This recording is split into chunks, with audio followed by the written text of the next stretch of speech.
This episode of the Disney Dish podcast is sponsored by TouringPlans.com, where you can find trip planning tools and advice for Walt Disney World, Disneyland, and Universal Studios Orlando. Disney Dish listeners can subscribe with discount code DISH2013. That's DISH2013 to get 25% off a one-year subscription to TouringPlans.com. Check it out as soon as you're done listening. Thanks! Welcome back to another edition of the Unofficial Guide Disney Dish podcast with Jim Hill. It's me, Testa, your host. And today we're going to be talking about the history of the Little Mermaid as an attraction in Disney World parks. I myself know absolutely nothing about any of this other than the fact that there are two of them. So in order to tell the story, we need to bring in somebody who has that knowledge. And that person, unfortunately, wasn't available today. But Jim Hill is here and can make up a lot of stuff that sounds really good as well. Jim, welcome to the show. That's right. I'm your Disney substitute teacher. So everybody goof off today. It's just, I don't know, just the topic of the show came up out of the ground given I was out at Comic-Con last week. And, one of the big announcements coming out was that for season 3 of Once Upon a Time, they are actually bringing the Ariel character into the storyline of that show, which already features a lot of the Disney princesses. And I just thought it funny that it took them only 3 years to get Ariel on the show, whereas getting a theme park attraction based on The Little Mermaid in an actual attraction, not a show or a parade float or whatever, in a stateside Disney theme park took over 20 years. Wow. Yep. Not for lack of trying, though. So sorry, I don't understand. Cause I don't have TV, so I'm assuming this is a TV show, Once Upon a Time? Once Upon a Time, yes. This is the big Disney, I guess that the only way to describe this, Glenn, is as if, kind of the Twilight Zone version of the Disney princesses. They've traveled to the real world, and you have to check the show out at some point because it's fascinating to watch official Disney names and costumes and licensed images of characters pull. It's Snow White pulling a sword on somebody. I mean, that's. I mean, you got to watch it at some point, Len. But and it's a TV show. It's a TV show on ABC. Not only that, it's so popular they are spinning it off. There's going to be this fall. There's Once Upon a Time in Wonderland, which is actually going to feature the obviously the Alice in Wonderland characters, but they also announced as part of that show that they're going to be bringing in Jafar, the villain from Aladdin. And don't ask how that works, but does he get stopped by TSA a lot? Excuse me. Flying carpet. You're not going to land that at our airport, Mr. Jafar. What kind of a name is Jafar anyway? I'd actually be more concerned about getting the giant snake-shaped staff through the X-ray machine. It's like I don't think this is going to make it, sir. You'll have to leave that one along with your pocket knife. There are Disney writers who are going, okay, wait, rewind that little bit that Jim just said. What was that? Because that'll be their cliffhanger episode. All right, so Little Mermaid. Yep. The movie came out when? November of 1989. The story itself was in the public domain, right? They didn't have to acquire rights to it. Hans Christian Andersen, and in fact, Walt himself had made attempts in, I want to say, the early 40s. There was actually some talk of doing a sort of a combo feature. David Selznick. The whole notion was to do the life story of Hans Christian Andersen, but with live action as well as animated sequence. It was actually going to be a co-production between Disney and this other studio. And Little Mermaid was going to be one of the vignettes, and the film never came together. In fact, eventually what happened is the project kind of devolved into that Danny Kaye musical, Hans Christian Andersen. But, Disney kept sort of eyeballing Little Mermaid. Just couldn't figure out how to get past the kind of really sad ending of the actual story, which is that her heart is broken and she devolves into sea foam, and that's nobody's going to buy toys from that.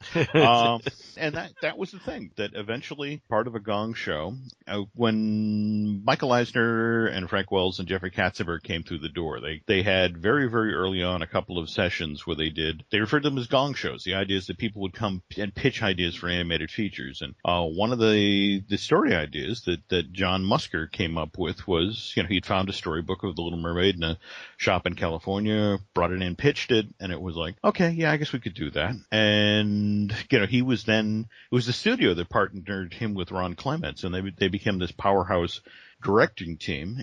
And in fact, this is what's so funny about this is Disney has hired Howard Ashman and Alan Menken, thank you. This is why we keep Nancy in the room. The Extendo. Yes, Alan Menken.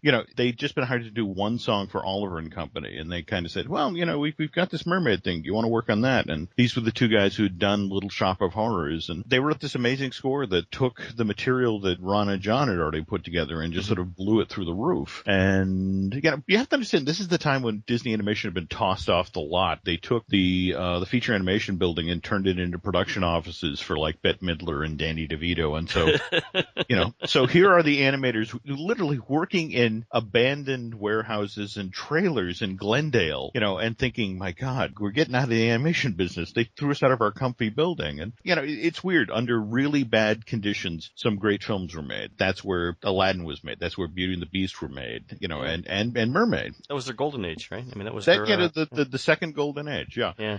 But anyway, then just across the street from where these poor animators are huddled over trash fires is Imagineering. And Mark Eads, the Imagineer who did a lot of the early development on Star Tours, gets a call one day and says, hey, can you go over to animation? We've been hearing some interesting things about this mermaid thing they're working on. Can you see if there's any theme park potential there? Now, you have to understand, Len, that they do this all the time. I mean, just sort of like, come over, do a courtesy meeting, check this thing out. But now it's more formal, right? Now it's like every film project has a group that is supposed to look at theme park tie-ins, right? Well, I mean, even back in the day, though, I mean, I know this will, you're not going to believe this, but I have actually seen the concept paintings that were done for the Black Cauldron boat ride. So everything got at least a courtesy treatment, to the effect of, yes, now we go by the cauldron and, oh, it has exploded. Hurry, children, we must get past this. Okay, so this is then standard operating procedure. Somebody comes over and says, that's it. Yep. Okay. So, but Mark goes over, takes a look at Mermaid, and it's like, wow, this is really good. Like really, really good. Not like I gotta make a crappy ride around, Taran and a magical sword. And more to the point, Mark looks at it and it's like, wow, this can solve a bunch of problems. Because with Disneyland at that point, they had the kind of crappy motorboat cruise ride, which, had opened in 57 and basically was you to get into this tiny rowboat that's on a chain that pulls you past all of these faux islands with nothing on them. It was like, my God, we can put a theme, we can put characters into this area. So what year are we talking about for this meeting with Mark where he goes over to? This would have been late 1988, early 1989. Okay. I've talked with Mark a couple times about it, and he just said, I'm sorry, I'm in my 50s. I have, 5 brain cells left. I can tell you approximately when it was, but not the actual dates. So the boat ride that you're talking about for Disneyland, is that the one that I think you and I did a show where we stood by this, we were in Disneyland, we stood by this water area. I think it's by the monorail? Yes, it is. Yes, it is. Is that it? That the place? That's where it was. And in fact, it's now claimed to fame that's where you can go to smoke at Disneyland. So, all of our Disneyland listeners find the smoking spot by the monorail pylons in Fantasyland. Is that it? Yep. Actually, border of Fantasyland and Tomorrowland. And that's where this thing is. Okay, great. I can't believe I remember that. All right. Yeah. So they had this boat ride. It's pulled by a chain. Mark looks at Mermaid. He says, okay, we can solve this problem. Okay, go. Yeah, but he also tells the guys, look, this is good enough that, we could do that. We could do it outside. But honestly, he says, I think this film is good enough that we should consider building a full-blown ride. And more to the point, they were already talking about the problems that they had with the monorail and the people mover back then, which was, the whole 1967 idea of, a world on the move. Now we're in the late 1980s, and it's like, I want to get off this ride and go on something. Just anybody who actually remembers being on the people mover where it got out to that part of the park where it's like, we're turning, we're looping, you almost went back in. Oh, now you're going the other way. We're halfway through, kids. Yeah, no, that's exactly. And the same thing with the people mover truck. It's like, we turn. It's like, look, I want to get to the station and get into the park. Is that too much to ask? And that was the thing. They were just going to simplify the track, which would open up this giant chunk of real estate at the edge of Tomorrowland or Fantasyland, and they could develop it because that's one of the other things the Imagineers were looking at is just Disneyland is landlocked. You have hotels and parking lots and highways around you, and you have to create space inside of the park. And everybody agreed this was a good idea, but it involved spending money. And it was like, okay, let's hold off on that. Let's see how Mermaid does at the box office. And November of 89 arrives. Mermaid turns out to be a monster hit. Makes over $200 million worldwide. Wow. Wins 2 Academy Awards, one for Best Score, one for Best Song. And on top of that, this is the first time Disney ever took a film. Normally what Disney would do, these, you gotta remember, these are the early days of Eisner coming through the door, and he was the one who changed how Disney operated in regard to films being released on VHS, going to the home entertainment market. Because Disney had always dealt with, the notion with Disney is you release particularly an animated film, you release it and you put it in the vault, and 7 years later you bring it out. By then you have a new generation of children, and you just use these things every 7 years, and you have a resource that's, a renewable resource. And Eisner was like, screw that. Direct to video. No, that's it exactly. Did he really? Mermaid was the very first time that a Disney film was out in November, and by May you could buy it and bring it home. And the public went nuts over this. In the first month alone, they sold 7 million units and eventually sold over 10 million, which today, when it's like, why we released our Blu-ray and we've sold 5 copies. Oh, break out the champagne. Yeah. This is back when a million was a million, right?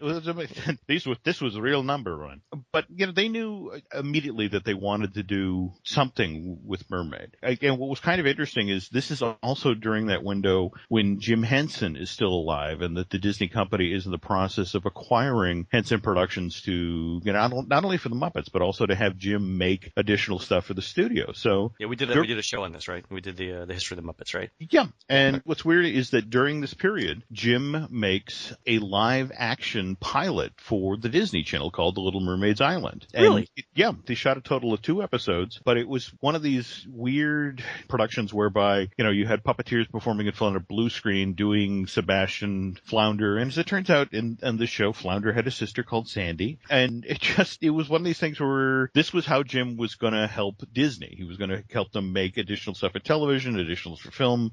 The problem was that the finished product, nobody was entirely happy with the finished product. So it wound up getting shelved. Kind of interesting, though, it was shot in Silver Lake, California at Mary Pickford's old studio. Really? Yeah. I mean, this was literally one of the very first studios built in Hollywood. That, in fact, I went there last year to interview the cast of Crash and Bernstein, a Disney Channel show, and the guy was talking about, the office I'm in right now didn't used to have a roof. I mean, these things, because back in the day, you didn't use lights to light movies. You used the wonderful California sunshine. Yeah. So it was, just kind of bizarre to be there to tour this place. So this dates back to, so Pickford dates back to the 19-teens and the 20s, right? That's it exactly. She's one of the original movie stars. Yeah. I mean, yeah, she was she was the Selena Gomez of her day. Oh my God, so hot. Anyway, that didn't work. The Little Mermaid Island, the live action puppeteering thing. Okay. So Disney jumps ahead and decides, okay, we'll do an animated series. And again, first time that Disney had taken characters that had been in a feature film and built an animated television show around this thing. Ran for 3 years on CBS. Started in September of '91. It was a kid show? Kid show. A Saturday morning cartoon. Yep. But, here, Disney's looking at the amount of money that and in fact, that's the thing, though. They weren't ready, when Mermaid came out. They thought they had enough product in the pipeline. They thought they had enough toys. Slight problems in that the first Ariel dolls that hit the stores were blonde, not redheaded. But, hey, you can overlook these things. Yeah, these things get lost in translation sometimes, There you go. Yeah. But they sell out. They sell out instantaneously, and it forced Disney Consumer Products to change the way they did their ordering and planning in advance. But that news just sort of rocked the company, and so it's like word went down: cram Mermaid in wherever you can. So October of '91, SpectroMagic rolls for the first time through the Magic Kingdom at Walt Disney World, and what's featured? A giant parade unit, built around the Little Mermaid, yep, under the sea, and you have your Ursula puppet. I can still hear King Triton going, Sebastian!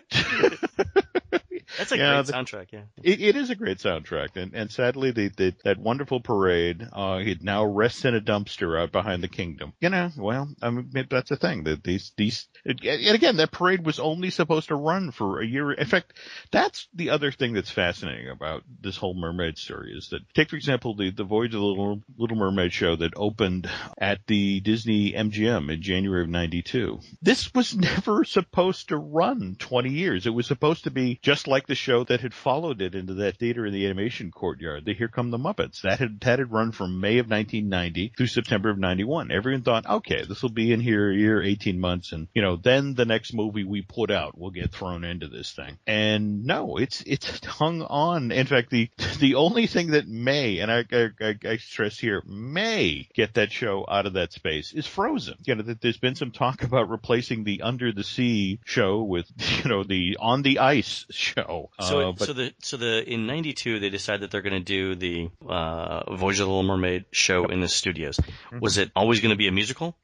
Well, it was just the notion of, you had this thing that had won the Academy Award for score and best song, and it had been a long time since Disney had something like that. So they were looking to capitalize on it. In fact, it's funny you bring that up, because 2 days before Mermaid opens, on January 5th, 1992, Eisner holds this big press conference at Orlando and announces that the Disney company has begun work on Boardwalk, which is this waterfront specialty retail and entertainment complex that's going to be modeled after a classic 1930s Boardwalk experience. Now, got to stress here, this is not what's there today, the two hotels with the kind of loose Boardwalk theming.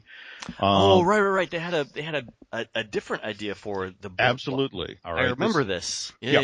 Okay. 82-acre complex that was supposed to open in summer of '94. There was going to be one hotel, an all-suites luxury hotel, and then 50,000 square feet of shopping and entertainment. So you got 22 acres for the hotel and 60 acres of Boardwalk. So retail component was going to be 23 shops. And including a 13,000 square foot Disney store, which eventually wound up being the World of Disney over at the shopping village. So this was originally where that was supposed to go. It was going to have real rides. You're going to have an antique carousel there, right, a lighted Ferris wheel, a selection of classic arcade attractions. But the big deal was that there was going to be 2 nightclubs. And we've talked about this restaurant. They were going to do Walt's Attic that was going to be filled with Disney memorabilia. Yep. The big draw was the 900-seat theater was going to present Under the Sea. And the idea was you were going to sit in sort of this classic Hollywood large banquet seating arrangement facing a stage. Like a supper club. Supper club, that's it exactly. Got it. And they were going to perform The Little Mermaid, numbers from The Little Mermaid on stage, above you, in the audience. It was going to be an amazing thing. But the idea was that this was building on the success of Pleasure Island. And almost immediately after they announced this development, Disney then began dealing with some pretty spectacular car crashes on property that involved patrons who'd been drinking at Pleasure Island and driven into like Disney buses or ditches or that sort of thing. And the belief was, if we're putting another thing that's, a lot of nightclubs and drinking on property, I mean, as it is, they could mitigate when this stuff happened down by Pleasure Island. That was, far enough on property that people weren't out actually making it out on the 4 and hurting the public. Right. They gave, a lot of free theme park tickets, a lot of comping of hotel bills and paying, hospital bills and that sort of thing to keep this out of the papers. Again, pre-Twitter, pre-cell phone age. And they just decided, let's just kind of step away from the whole building a second set of nightclubs thing. Okay, so Eisner, 2 days before Mermaid opens in the studios, Eisner announces this Boardwalk thing, but then they how long does it take him to back off of it? What they basically do is that they push back the construction date by 2 years, and the version that finally opens in July of 1996 is now 2 hotels. I mean, you still got some retail space, some shops down on the first floor, but most of this is gone. You've just kept the Boardwalk. So it's a much smaller version. So you've still got the 2 nightclubs, you've got 2 hotels now instead of 1. Yep. You've got a much smaller retail footprint, and really it's there to support the hotel, right? So there's So it's not a nighttime destination. And again, remember, this was also during the same period where they were going to be doing the Andrew Lloyd Webber out in Crescent Lake every night. They're going to present this Noah's Ark thing that Webber was going to write. But I remember that, yeah. Anyway, now jumping ahead to, again, 92, big year for Mermaid because, you've got now April of 92, Euro Disneyland opens. And those of you who watched the opening night special, remember that they started talking about what we're going to do next with this property. And among the things they showed were models and concept drawings for the Little Mermaid ride. What's interesting is this is the version of the ride that people know particularly well because Disney wound up putting it on the DVD version of the Little Mermaid, which was released in October of 2006 as an extra feature. But they were going to build a full-size version of, in fact, a lot of the exterior elements are somewhat similar to what they built at Walt Disney World. You had the Eric's Mediterranean Palace, but the difference between the one that was built for Disney's California Adventure as well as part of the new Fantasyland project is this version was going to have a ride system similar to Peter Pan Flight. You're going to be suspended from above in kind of shell shape. And more to the point, this was the first time Disney had ever attempted a double layer attraction, as in you would sometimes circle a set from that you had seen previously in the attraction where you'd been above the water, but now you'd be below the surface. A neat idea. Yeah, we did some very, very clever stuff. Tony Baxter drove the bus on a lot of that. All right, so it was in the 2006 DVD, but they started talking about it when Euro Disney opened in the mid-90s? Yeah, this was viewed as they knew that Euro Disneyland looked pretty but was going to have capacity problems right from the get-go. In fact, if you bought the original souvenir map for Euro Disneyland, they actually had a drawing of where the Little Mermaid ride was going to go, along with the Beauty and the Beast stage show that they were going to do there that was very much modeled after the Tiki Room. That, you're going to be in this space where gargoyles talk to you and stuff like that. But again, a lot of this stuff just fell off the table at Euro Disney because, to be blunt, they got into severe financial problems and they just didn't have the money to do the truly elaborate shows. So that's what I figured. They that when it opened, it not that it tanked, but it didn't live up to expectations. So when they put this feature on the 2006 DVD, how did they present it? Here's this idea we had for a ride 12 years ago. I mean, what? Well, the Baxter, again, still working for the company as a consultant, but Baxter could have worked in the court of the Borgias. I mean, it was one of these things where he recognized that, look, if I get this out there, if people see this, I could maybe finally get this built. And sure enough, let's remember it was October of 2007 when they announced the expansion plans for DCA. And I say, hey, what an amazing coincidence. Look, there's a Little Mermaid ride in there. Wow, so Baxter worked behind the scenes when the Mermaid DVD was being released to get the ride into the DVD to keep it in the public consciousness? Well, I mean, or it could be a huge coincidence. Yeah, well, again, you have to admire it strictly from, a piece of political manipulation, but don't get me wrong, at the same time, they were looking for material to use for extra features. And, to face it, when you're on the second re-release of, something, you're going to, you're looking for extra features for a DVD. Yeah. In fact, I was just talking with a poor guy who was putting together the Blu-ray, and it's like, was over at the ARL looking for what scenes had been cut out of the movie, and it's just, the Animation Research Library. I'm sorry. Right. Sorry. So initial Z's. So every time you do the DVD, it's not enough just to have the DVD. You've got to have this bonus content, right? And typically it's not just like 2 or 3 minutes. You need like 20 minutes of content. And I think this is true of cable news as well. The more time you have to fill, the more desperate you get for content. Oh God, yes. So that's speaking from a man who has to write a blog every day. That's right. Must get up, throw another brick in Grand Canyon. You are really beating the bushes at this point. Because again, face it, let's be honest here. You're trying to convince the person who already owns the the Little Mermaid, probably in 2 different versions of VHS, who also owns the DVD, to buy the Blu-ray. All right, and it's just sort of like, we got shadow puppets. Come on, buy it. I mean. So that's how they get Baxter gets his thing in. All right, cool. So what happens from like the mid '90s to like 2007?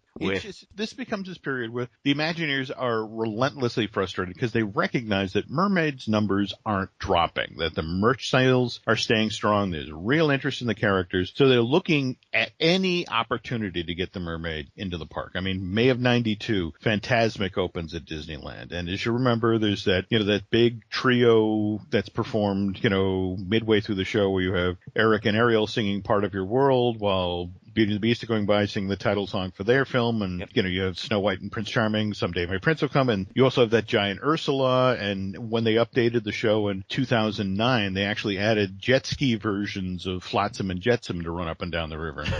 Meanwhile, jump ahead to June of 94. Again, trying to find a place for the Mermaid wherever they can. They actually go into Storybook canal boat rides and rip out some of the pieces that have been in there since 56 and, drop in, for example, the Sultan's Palace from Aladdin, but the new finale of the ride suddenly becomes you're floating by Prince Eric's castle, and as you look over your shoulder before you go back to the boat dock road ride, they've actually taken the backstage area where the boats go, the hidden out of sight dock, but put a waterfall effect in there, and you can actually see Triton's Kingdom, but of course, if you look closely, it's like, hey, wait a minute, that's the door. Quiet, you! So more water in the waterfall.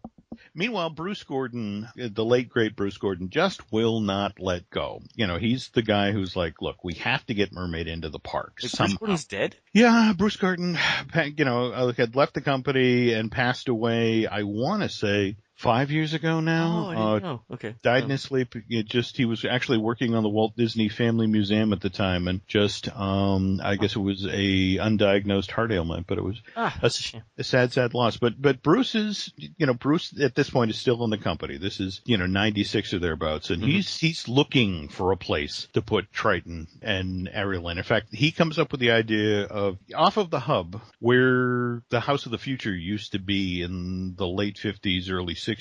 In Disneyland. In Disneyland. There was kind of a weird little fountain garden spot that just was underused. And so Bruce, convinced him, like, look, Mermaid's still ridiculously popular. Let's put in a fountain. Let's put in a statue of Triton. Let's put in some fountains, and let's put in a meet and greet for Ariel. Let's put something in there. And sure enough, he gets it built, and it's hugely popular. And Bruce then tries to use this as sort of the lever. It's like, look, this is popular. And meanwhile, we have Circle Vision, this building in Tomorrowland that it really is underperforming. Nobody's going to it. Said, why don't we put a Mermaid attraction in there? Why don't we take what was done for, we've already got all the development art that was done for, the Disneyland Paris version was never built. But rather than doing the 2-level version, let's just do it as an Omni mover.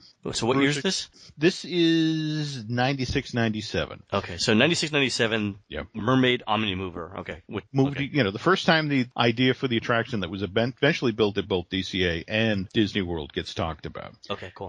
But a lot of people in the company are like, well, how are we going to do that? You can't, Mermaid doesn't fit. Tomorrowland. And it's like Bruce, in his infinite wisdom, it's like, well, look, when we put the Abominable Snowman into the Matterhorn in 78, we moved that from being a Tomorrowland attraction to a Fantasyland attraction. We just de-annexed it, and that's how it began being grouped at that point. So how about this, that rather than having people enter the show building from the Tomorrowland side, why don't we just seal up that side of the building and build a new entrance on the side of the building that faces the Matterhorn. And, we now have this giant show space that we can use to put Little Mermaid ride in. And this actually got fairly far through the development phase. In fact, again, this is the version of the ride that eventually became the DCA thing. But in the end, it was just the whole notion of we're going to have an empty storefront. People are going to walk down the street going into Tomorrowland, and here's the really busy side of the street with Star Tours and that sort of thing. And, well, what's over there? Well, nothing, Billy, but keep walking.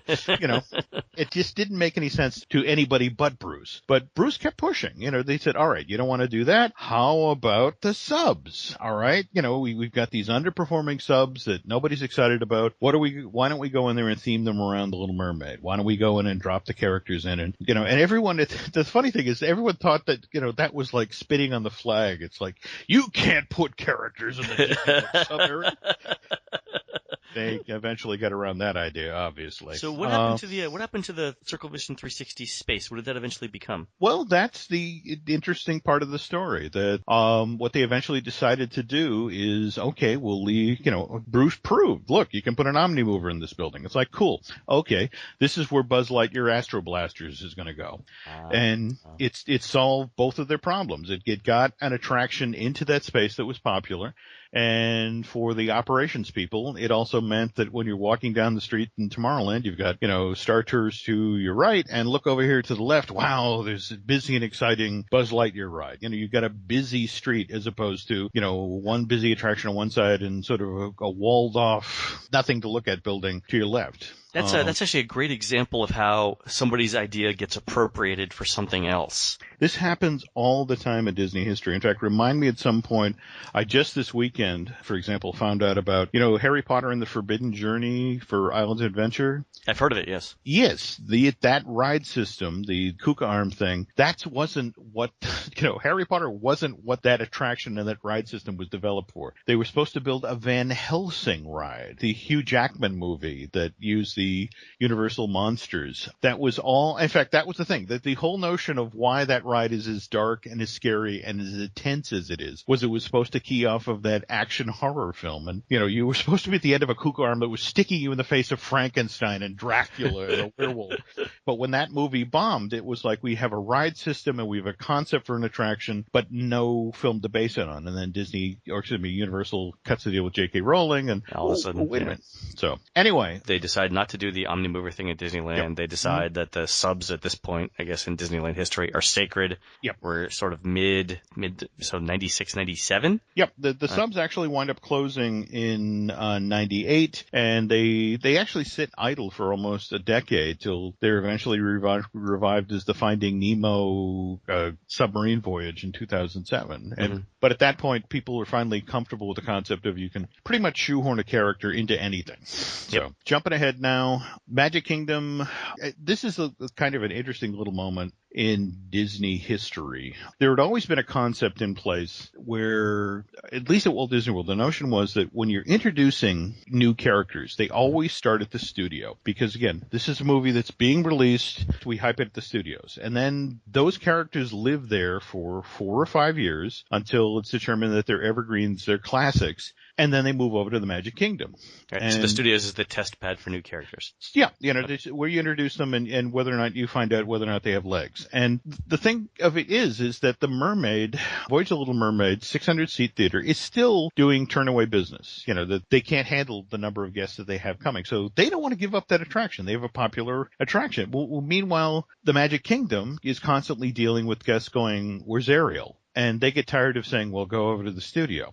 So all the princesses are here except for this one. There you go. So they eventually build just behind where Dumbo used to be located, next to the Pinocchio house, the Little Mermaid's Grotto. Grotto, right, yeah. Just sort of following the template that had been established for Disneyland for the thing that Bruce got built off of the hub. Just sort of faux coral. You walk in, here's Ariel, smile, take a picture, get out. Yeah, so there's a little bit of a water play area up front for kids. Just a teeny bit. But yeah, same thing. It's just a place to sort of use to entertain people while they're in the queue waiting to do this. That's exactly it, yeah. So usually you go through the water play area, you turn right, you're in a sort of a concrete corridor or a coral corridor. At the end of it, you meet Ariel, then you get kicked out. But at the same time, this is a period where Disney actually takes Ariel and turns her into Xena Warrior Princess. What? Well, no, seriously, it's November of 97, and Fox, how dare you? Fox Animation decides that they're going to get into the feature-length animation business. So they've created Anastasia, and they're sending that out into theaters. And Disney deliberately kneecaps Fox by, it's like, oh, you're releasing Anastasia on this date in November. What an amazing coincidence. That's when we're sending The Little Mermaid back into theaters. And, and it worked. It actually, it wound up crippling, Anastasia. And though that property is proven over time to be a kind of an evergreen for those folks. In fact, I was just hearing that they are prepping in kind of the Disney tradition. They're prepping a stage musical that'll probably start in London in a year or so and then eventually make it stateside. But the other big news, November of 97, is the Walt Disney Company announces that it has entered into a licensing agreement with the Oriental Land Company to build a new ocean-themed theme park at the edge of Tokyo Bay. And this $2.6 billion theme park that Tokyo Disney sees, it's scheduled to open in 2001, features 7 areas, and this is actually, I have to stop here for a moment to talk about the interesting negotiation with the Oriental Land Company. I mean, Disney wanted to build a second gate, and the Japanese were like, cool, we want Magic Kingdom again. And it's like, Yeah. but you have a Magic Kingdom. Yeah, but we want another Magic Kingdom. And eventually it became part of the negotiation. Well, it's like, all right, look, let's take a look at this theme park. All right. You see the Arabian coast and the Lost River Delta. That's just like Adventureland. It's like, oh, okay. And you see the Mediterranean Harbor and the New York waterfront. Yeah, that's just like Main Street USA. It's like, oh, okay. And you see the Little Mermaid area? That's Fantasyland. And it's like, oh, okay, we're going to buy this. We're definitely going to buy this. We got it. And, we got it now. and that was the thing. They had to basically, it's like, just look, this is the equivalent. But yeah, so that begins to chug its way through the development construction line. Meanwhile, August of 99, here's Ariel popping up on the Disney Wonder. She's the first thing you see as you wander into the atrium. And meanwhile, Disney's trying to find ways to, well, can we expand this part of the world? So that this is the first time they put a Little Mermaid direct-to-video sequel out there. This is The Little Mermaid's Return to the Sea, which, if you've seen the movie, should be Return to Sender. It's a bad movie. I remember the controversy about this, that it was going direct-to-video. So I remember that there was controversy prior to it getting released saying, well, why is Disney doing this? Or it looked like it was just a money grab, right? We're not going to put our feature animation specialists on it. We're going to get sort of the B team or the unproven talent to work their way on this, and then we'll release it and we'll make whatever money we can. And it made a lot of money. But yes, it did. In fact, this is one of the titles that Lasseter cited when he came through the door about, look, we're not going to do that anymore. I mean, it was like that begat like Cinderella 2 or something like that. Yeah, it was not, it was not a particularly proud moment in the company's history. But at the same time, they needed to create stuff that home entertainment could sell. And speaking of selling, same year, 2000, Andrew Mooney, the then head of consumer products, is attending an ice show, the Disney on Ice show in Phoenix, and notices that the little girls there that are at this event are treating the Disney princesses like they're rock stars. In fact, they're trying to persuade, can I get a picture taken with, Cinderella and Sleeping Beauty? And the people just won't let it happen. That the ice show people have been told by Disney, it's like, look, Disney princesses have to stand alone. They can't be together. They have to, they're stuck in their respective worlds. They're stuck in their respective films. And Andy's looking.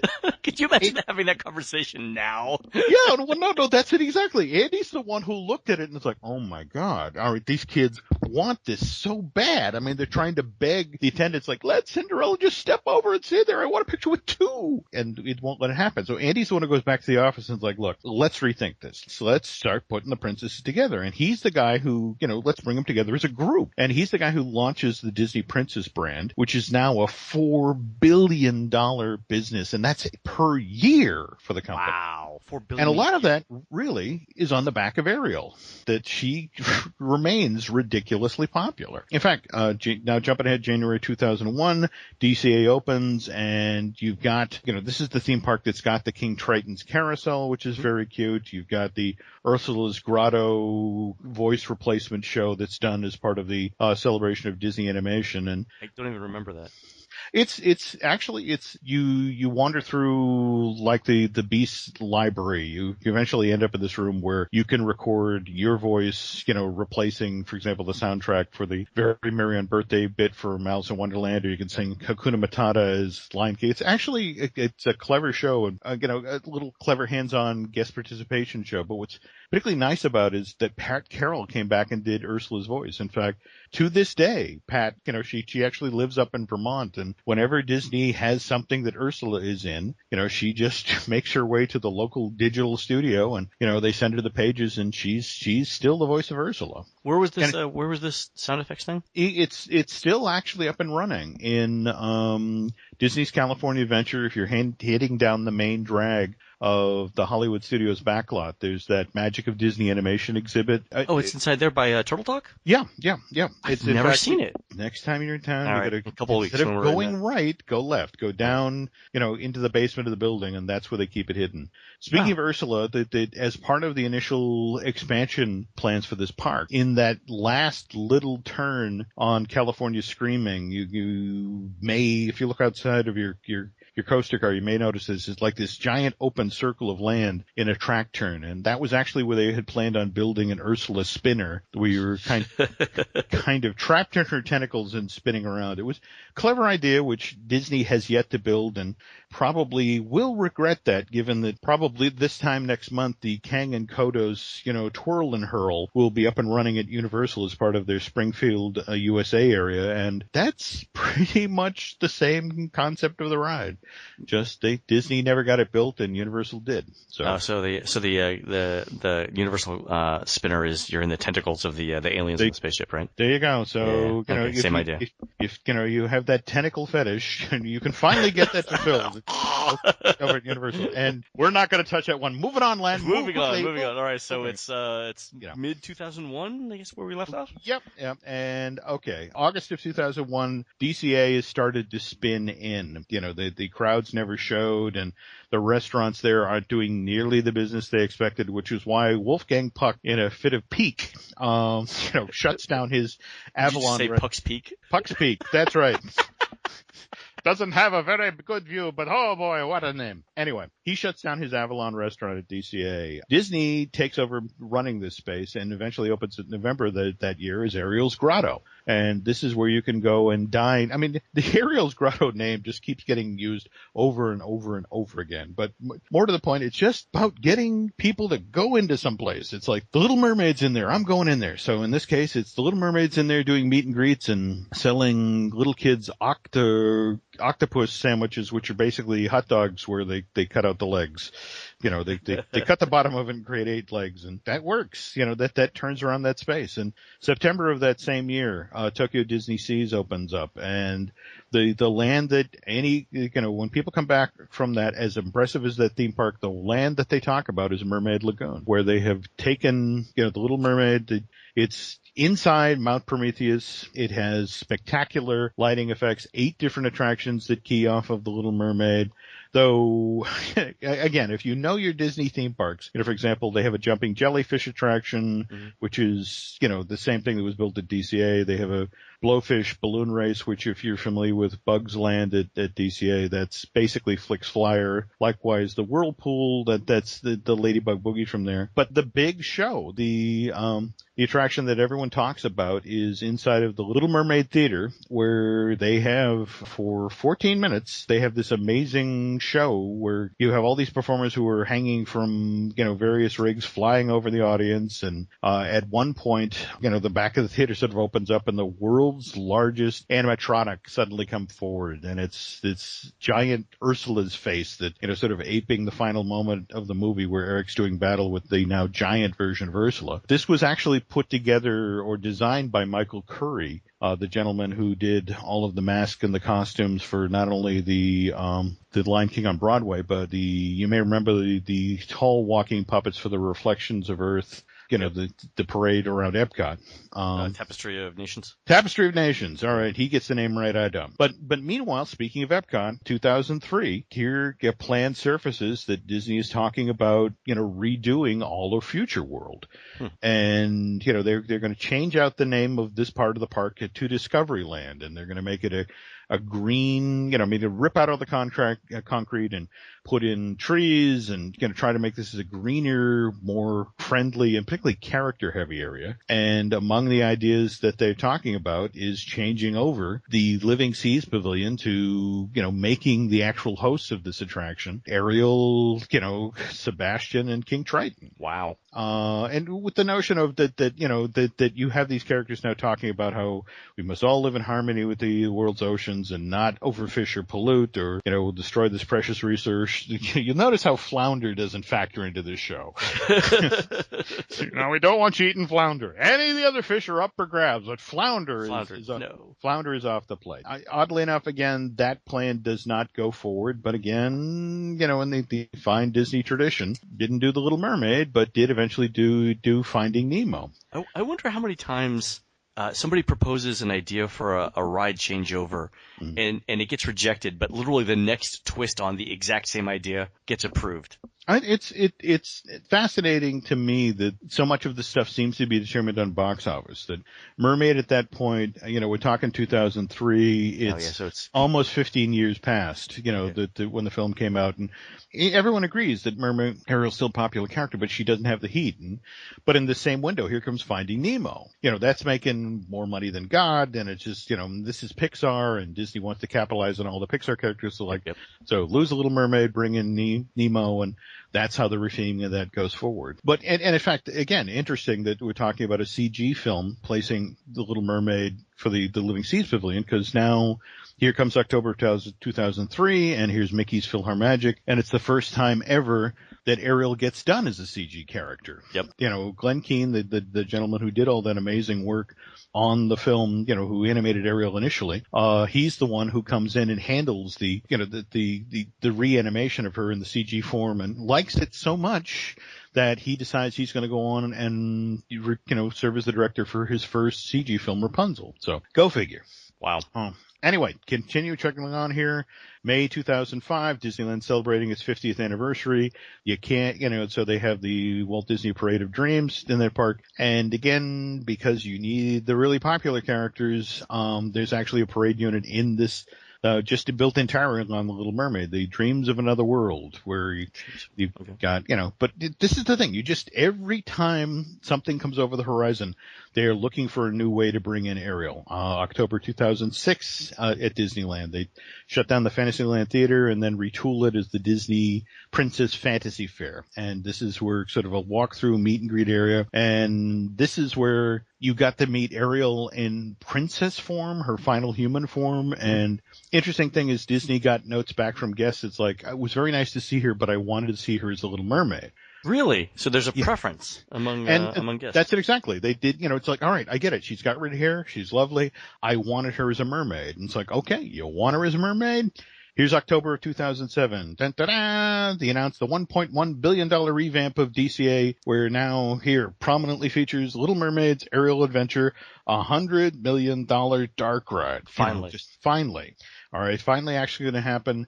And in the same period, you know, January 2008, you see the Broadway version of The Little Mermaid open. And you know, later that same year, you have the third direct-to-video. You have The Little Mermaid's Ariel's Beginning. And this one is really kind of the last of the projects that's allowed to go out. Lasseter had killed mostly everything when he came through the door. I mean, things the direct-to-video sequels. Yeah, the Ugly Duckling 2, you know, the Tale of Chicken Little 2, the Tale of the Ugly Duckling. There was a Chicken Little 2? There was a Chicken Little 2. It came out?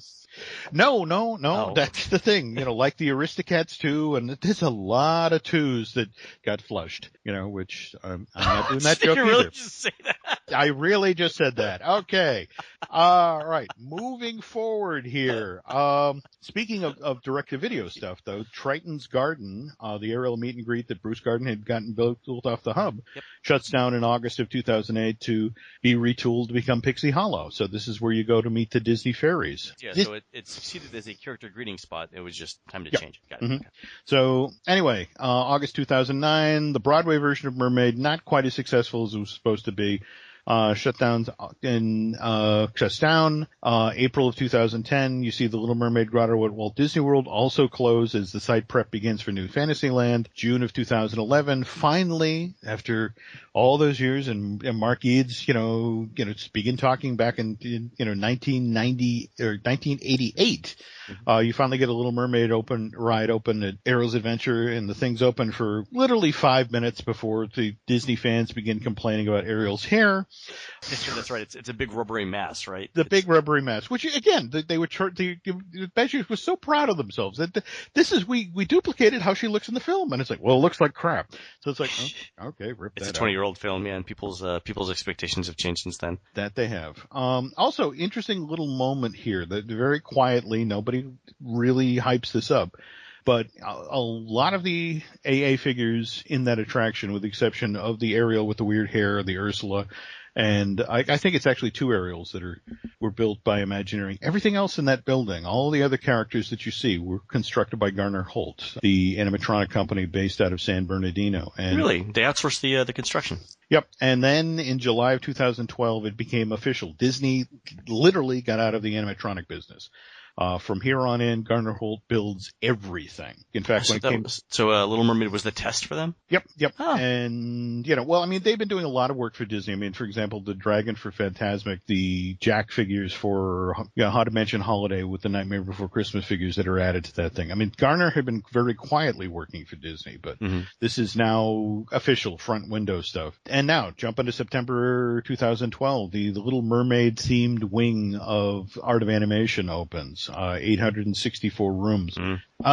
Interesting little note here that I know a lot of people out there know that Disney hypes this as the all-suite hotel, which isn't entirely true. They had started construction of the legendary years portion of Pop Century back in 2001.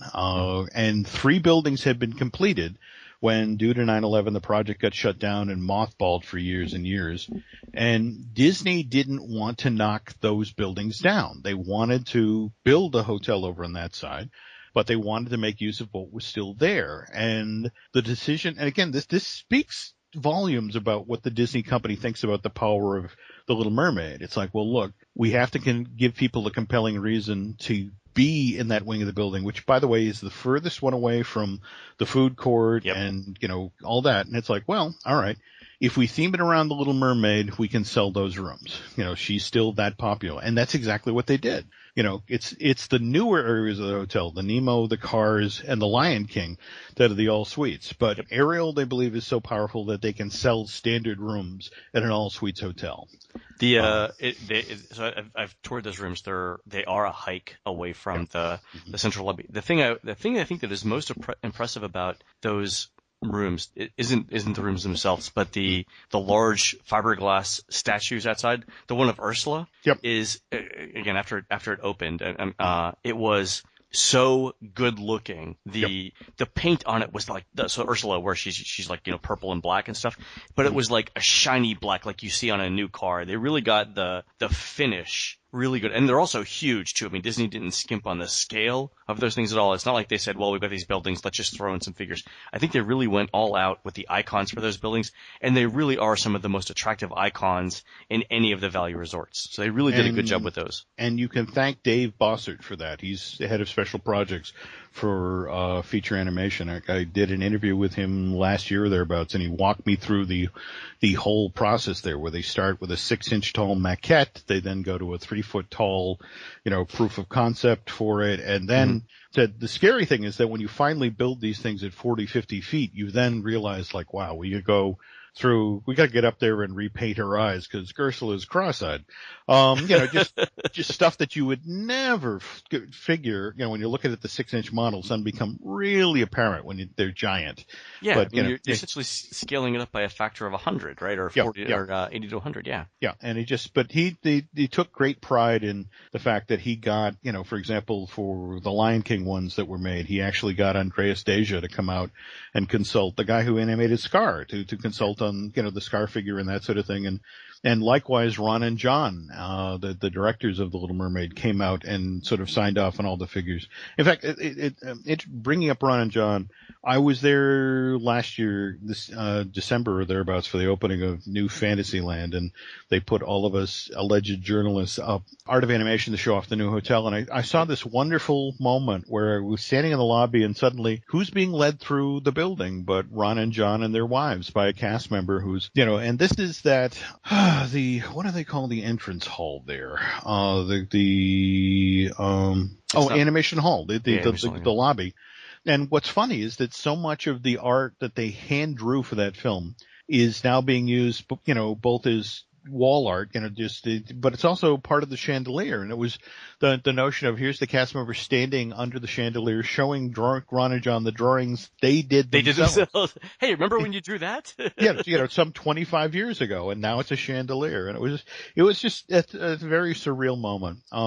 Anyway, like we said, the Little Mermaid Ariel's Adventure opens at the Magic Kingdom as part of the Fantasyland expansion last December. And the interesting thing is that Disney still is looking for ways to cash in on The Little Mermaid. They've just recently retooled the Broadway stage show. They actually took it to the theater in New Jersey, where they had that highly successful production of Newsies, and proved to be really successful. It's now touring. In fact, it's finishing up a run at in Kansas City at the Starlight Theater, and this is the new version. This is from here on in. When you see the Little Mermaid, the version that was put together for the play, a Paper Mill Playhouse in New Jersey, is the one you'll see. And even now, in fact, that's the funniest part of this story, that even now, even today, the Little Mermaid is considered, the big top draw. Just yesterday, I got an announcement about the latest Disney and I show, the Princess and Heroes, which after it goes through its rehearsal phase in Lakeland, Florida, the very first place it presents performances is at Orlando's Amway Center, and that'll be September 13th to the 15th. And so who gets top billing? It's Ariel. She's the press release leads off with, she yearns to explore the world above, and Prince Eric battles with Ursula and slips through to reclaim his lost love. But then directly below Ariel is Sleeping Beauty, Jasmine, Cinderella, Belle, Snow White, Rapunzel. They're not the marquee. They're, Ariel remains the star. And of course, let's be honest here. One of the reasons that Ariel is getting top billing is October 1st of this year. Little Mermaid finally comes out on Blu-ray, but this is a character that Disney continues to believe in and is continuing to look for ways to bring into the parks. So, don't be surprised that the Little Mermaid is a very big deal for the Disney company, and they're going to continue to look for ways to bring her into the parks and bring her into your homes. And, it's going to continue on, folks. What is is there any talk about redoing Little Mermaid at the studios now? Now that they've got an aerial ride in DCA, now that they've got an aerial ride in the Magic Kingdom, is there any talk that either that needs to be refreshed, or that maybe 2 aerial rides is one too many?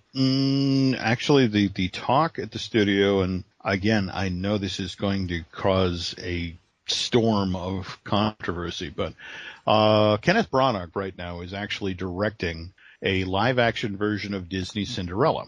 A live-action version of Cinderella. Okay. Yes, that kind of on the heel. I mean, face it, if you look around, you had Snow White and the Huntsman, you had, a lot of the studios these days are looking at things to be rebooted. Right. And, people are looking at Cinderella because, remember, that was the second Disney princess after Snow White, and that's actually the film that saved the company and made it possible to make Disneyland and that sort of thing.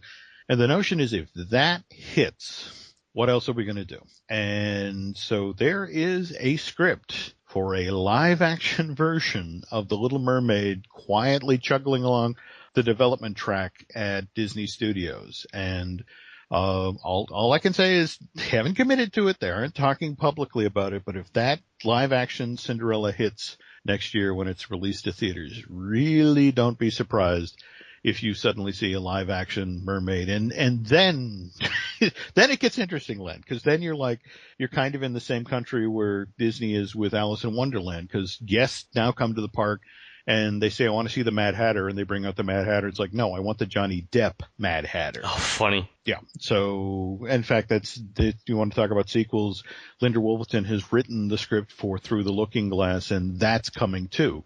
You've got, Johnny Depp is already committed to appearing in Alice in Wonderland too. So, it's a very interesting company to write about now, mostly because, you get these funhouse mirror versions of films, whether it's, Ariel popping up on Once Upon a Time on ABC, or Ariel possibly popping up as a live action character in her very own film. So just gonna be kind of interesting to see what happens over the next couple of years. Wow, that's good to know. Cool. All right, so we'll keep an eye out for those attractions, and then we'll see what else happens. That's very interesting. Very cool. All right, cool. All right, Jim. Thanks very much for the update on Little Mermaid. For Jim Hill, this is Len Testa. You've been listening to the Unofficial Guide Disney Dish podcast with Jim Hill. Please leave us feedback on iTunes and let us know what other shows you'd like to hear next. For Jim, this is Len. We will see you on the next show.